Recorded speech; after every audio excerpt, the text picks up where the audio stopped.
Horror कहानियां थी। जाग उठी डायन।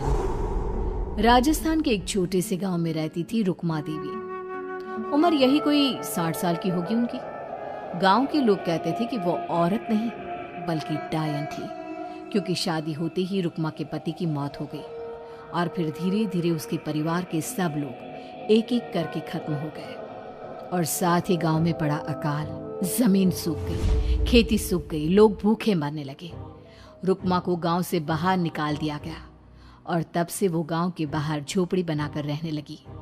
कोई भी रुक्मा के घर के आजू बाजू से गुजरता तक नहीं था।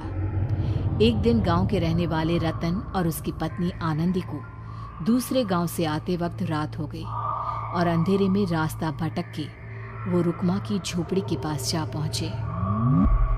अरे आनंदी, ये क्या हो गया? हम तो रुक्मा डायन की झोपड़ी के पास आ पहुंचे। अब तो सब बुरा होगा। जल्दी जल्दी से निकल यहाँ से। हाँ जी, सही कहते हैं आप। ये डायन हमको खा जाएगी। जल्दी भागो यहाँ से। तभी रुक्मा झोपड़ी से बाहर आती है।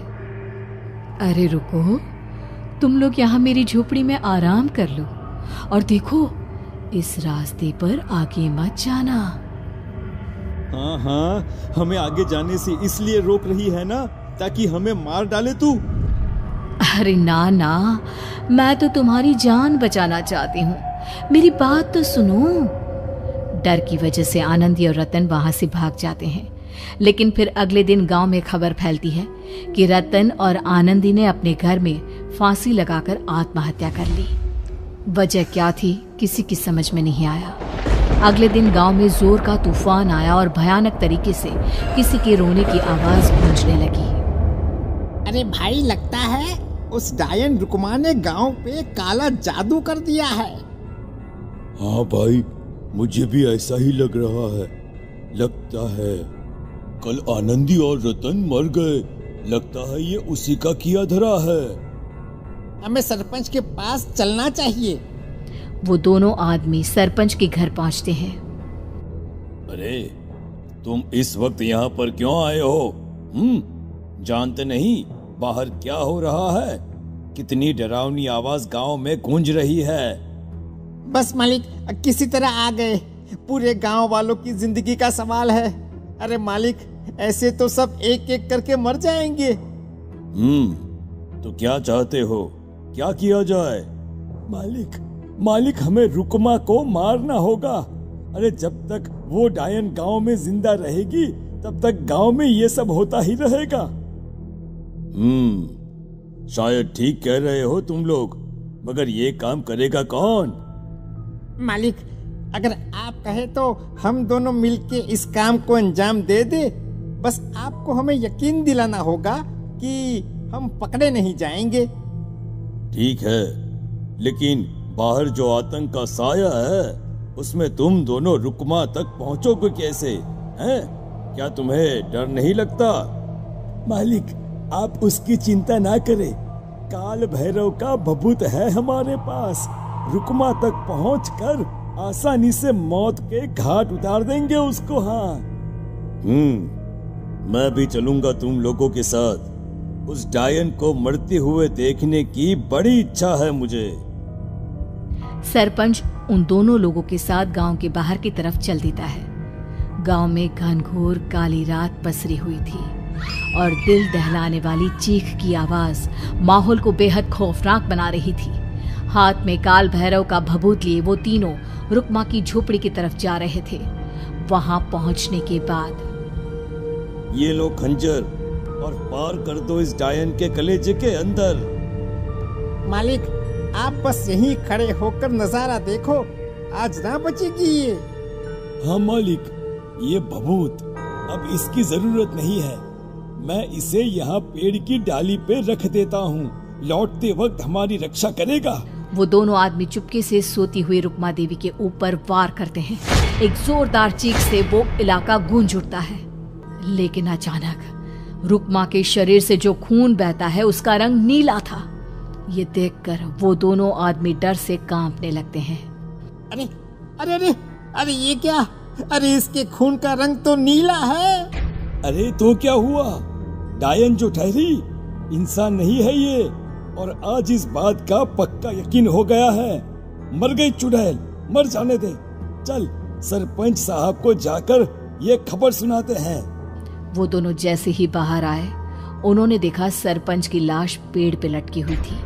ये देखकर वो दोनों डर के मारे चीखते हुए वहां से भागे, लेकिन तभी एक बेहद डरावनी औरत उनके सामने आकर खड़ी हो गई। कहाँ जा रहे हो? तुम्हें क्या लगा किसी का खून करके बच जाओगे तुम? कौन हो तुम? कौन हो? हमने तो डायन को मारा है, कुछ गलत नहीं किया भाई। वो डायन नहीं थी, वो इस गांव की रक्षा कर रही थी। तुम कौन हो और तुम्हें कैसे पता वो कौन थी? उसने रतन और आनंदी को मार डाला। रतन और आनंदी को मना किया था रुक्मा ने इस रास्ते से आगे जाने से, पर वही दोनों माने नहीं, और उन दोनों ने मुझे देख लिया था, इसलिए उनका मरना तो तय था। क्या मतलब तूने मारा था? और हम समझ रहे थे कि रुक्मा ये सब कर रही है। अरे वो तो मेरे कब्जे में थी, रोज अपने खून का चढ़ावा देकर इस गांव को बचा रही थी, तभी तो उसका खून नीला पड़ गया था। लेकिन तुमने तो उसे मारकर मेरा काम आसान कर दिया। अरे नहीं नहीं, हम नहीं मानते कि ये सच है। नहीं मानते तो बताओ सरपंच कैसे मरा फिर? क्योंकि उस वक्त तो तुम लोग रुक्मा को मार रहे थे ना, जवाब दो। हाँ बात तो सही है, इसका मतलब इसका मतलब अब तुम लोगों ने अपनी मौत को खुद दावत दी है, क्योंकि जो तुम लोगों को बचाने की कोशिश कर रही थी वो तो अब रही नहीं। अरे लेकिन कौन है वो जो हम लोगों को मारना चाहता है? आत्मा, रुक्मा के घर वालों की आत्मा। वो लोग कोई आम आदमी नहीं, खूनी भेड़िए थे, और रुक्मा ने उनका ये राज जान लिया था। रुक्मा के अंदर शक्तियां थी जिसके चलते उसने उन सबको खत्म कर दिया। क्या? अरे लेकिन पूरा गांव तो समझ रहा था कि रुक्मा अपने घर वालों को खा गई। खा रुक्मा नहीं, मैं आ गई। क्योंकि असली डायन मैं हूं, और अब कोई नहीं बचेगा इस गांव में, कोई नहीं। भागो तुम दोनों।